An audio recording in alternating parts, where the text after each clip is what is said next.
Affairs Forum of WZTV Fox 17. And now your host, Dr. James Haney. Thank you and welcome to the show this morning.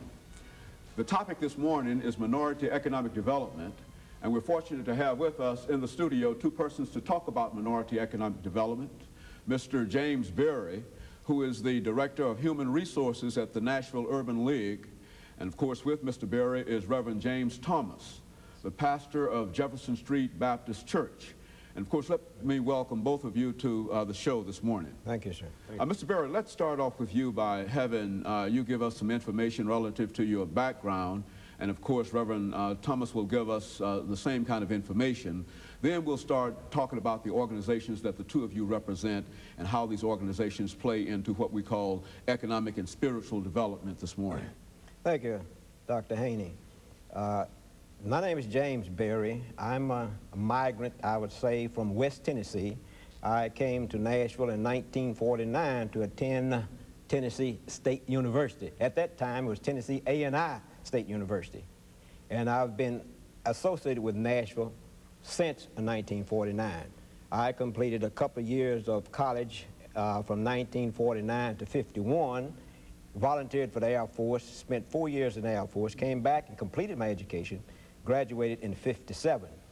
Then I moved on to Chicago, Illinois, where I started my teaching career. I worked 1 year there, proceeded back to Memphis, Tennessee, worked 5 years at Memphis, then went to Kansas City, Missouri, worked 2 years at Kansas City, Missouri, and then came back to Nashville in 65.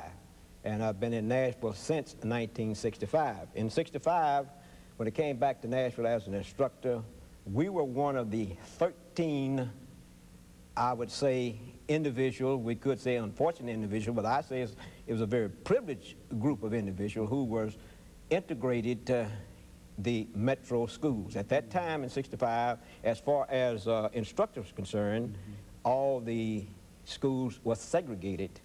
Black instructors at one school, white instructors at another. 13 of us were spread out over the city at that time, and I was fortunate enough to go to Goodlettsville High School under the leadership of Mr. Haney at that time. Not your Mr. Haney. However, I spent 5 years at Goodlettsville before moving to other positions in Metro School and retired from Metro Schools in 1990.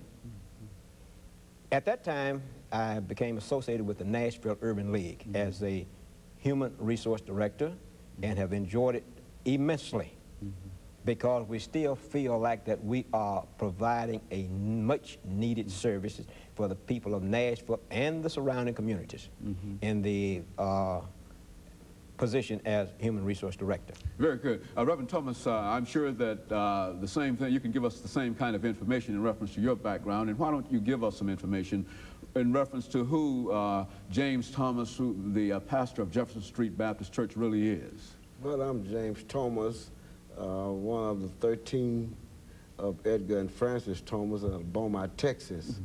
I came here in 1964 to go to American Baptist, from American Baptist in the struggle of civil rights, marching, pastored here in the city, became a pastor in the city, and from on, still the pastor and struggling with the battle. Now, you've been the pastor of Jefferson Street Baptist Church for how many years now, Reverend? 23 years. 23 years. Jefferson Street is 107 years old. I've been there 23. As a matter of fact, it is the position as a pastor of Jefferson Street Baptist Church that has brought you here this morning dealing with an event that's coming up. And let's start talking about that at this point. Yes, our National Baptist Convention of America Incorporated will be coming to Nashville. We're bringing in almost 10,000 into the city. The National Baptist Convention is 114 years old and have been to Nashville only 3 times. This is the 3rd time. And the state convention, I am the president of the Missionary Baptist State Convention, and our state convention is the host convention. And we are getting ready to celebrate in this city. And people are coming from all over? What? All over, all over. They are from Africa to Texas. They're all coming in here. We'll spend almost $5 million in the city tomorrow. Let's just say tomorrow. And our convention have made all efforts to reach out to the whole community to reap some of the benefits. And of course, Mr. Berry, the Urban League is interested in what is going on at this convention. Let's talk about the Urban League and some of the roles that it has played in terms of economic development. The Urban League, let's say the original Urban League was founded in 1910, started process in 1906, and why I bring that to the forefront is because one of the links of the National Urban League in Nashville is a gentleman that was a student at Fisk University. He was one of the founders, Mr. Hayes. We have been located in Nashville since 1968. We're on our 26th year. Now, one of the missions of the Urban League was the creation of jobs, employment opportunities, and training. And when you talk about training and job opportunities, that have a big impact on the economic development of any city. So that's why with Reverend Thomas, the group that's coming in, that's bringing monetary value to the city, should make the leaders of this community look and see what can be done when outside funds are coming in. See what can be done is trying to upgrade the community, try to make it a better place. I see today, as you drive down Jefferson Street, that crews are there cleaning up. That shouldn't be only done today.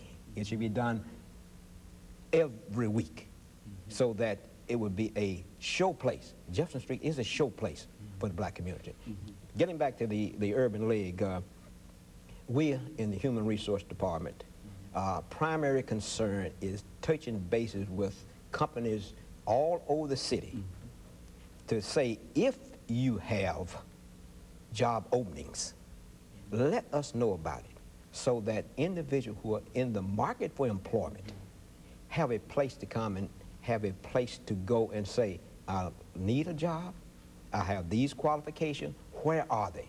The jobs are there, but we've got to know in the community where they are, and we try to serve that one catalyst. Very good. Reverend Thomas, I think that